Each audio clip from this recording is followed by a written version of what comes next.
Namaskar, welcome to Devakshar. We will continue with the book How to Overcome Mental Tension by Swami Gokulanadaji Maharaj. So far, Maharaj had been discussing some instances of mental tension. Today, we will hear an incident from the life of Revered Madhavanandaji, one of the presidents of the order. Maharaj continues.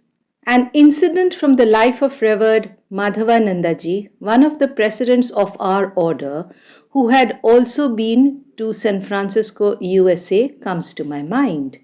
He was a direct disciple of the Holy Mother. When I was in Belur, Vidya Mandir, I had an opportunity to observe him closely, and what impressed me most about his exceptional life is this. He was busy as the head of such a large organization, but in spite of that, he led a thoroughly organized life. He would close the door of his room and devote regular hours to spiritual practice. But once there were some papers which needed his signature urgently. His assistants were hesitant to disturb him. Later, when he came to know about this, he said, "You should have called me. Work is also part of my worship. Due to this delay, Thakur's work has suffered." This holy monk was punctual in everything. In the morning, he would be engaged in religious practices till 6. Then he would open the window of his room and make pranams to Sri Ramakrishna and the Ganga. He would come down after this and visit all the temples. Then he would go to his room and have a small breakfast. Next, he would read the Kathamrita for some time. From 7 till about 12:30 p.m., he would be engaged in work such as correcting proofs, attending the meetings of trustees, etc. One day, a brahmachari came to make pranams and he gave his blessings, but without interrupting the work he was doing. Nothing was allowed to come in the way of his work. In the evening also, time permitting, he would be regular in his spiritual practice. In this way, his whole day was so well organized that there was no energy leak anywhere. Keeping this life as our model, we can analyze our own schedule and see how much time we waste in idle gossip or useless tasks. Most of us are thoroughly disorganized. Once we get used to following a strict routine, there will be sufficient provision for recreation, relaxation, talking to members of our family, and such things. Each job should be done in its allotted time so that valuable energy is not fettered away.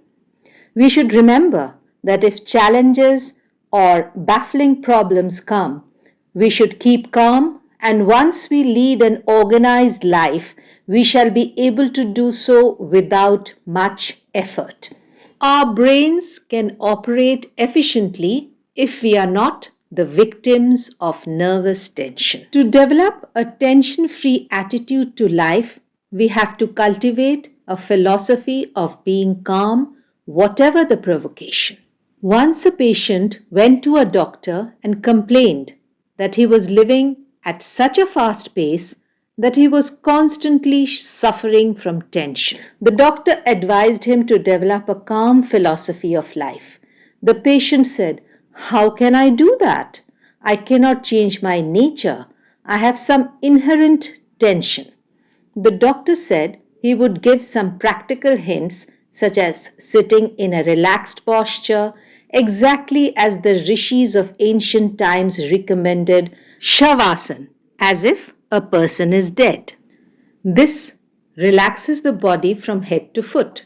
Next, the doctor said that the patient should also practice mental relaxation.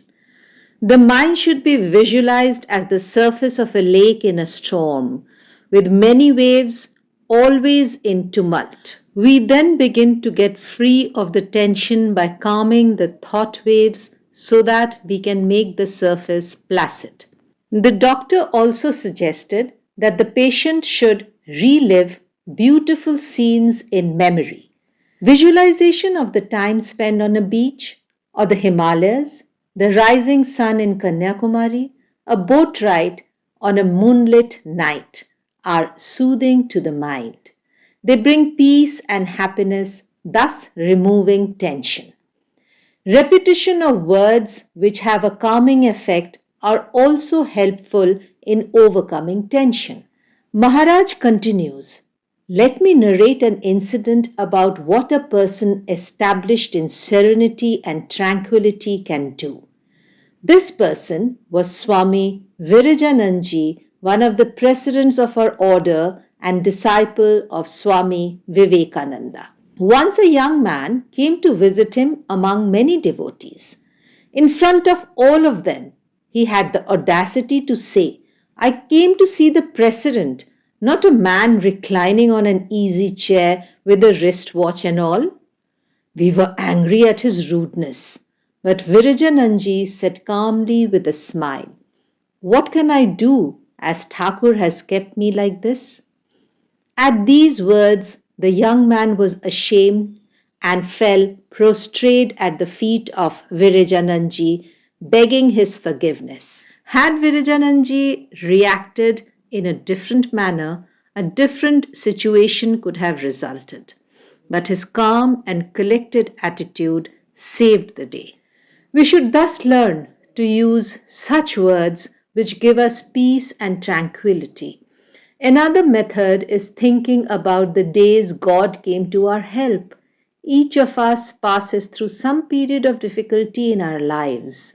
When we have little faith in Him, we can easily see how God comes to our rescue.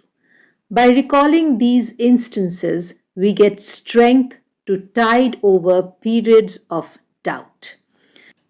We should then be grateful that we have overcome life's tribulations due to grace, and in case we have further trouble, His overseeing power will protect. This will help us to keep hope alive and not give in to depression. These are certain techniques to overcome mental tension to a great extent. Hope these instances that Maharaj has given us is a learning experience for all of us. In the next session, Maharaj will discuss need for regular practice. So till then, stay tuned to Devakshar, like and share our videos, and do subscribe to our channel. Comment in the comment box and let us know your views about the videos.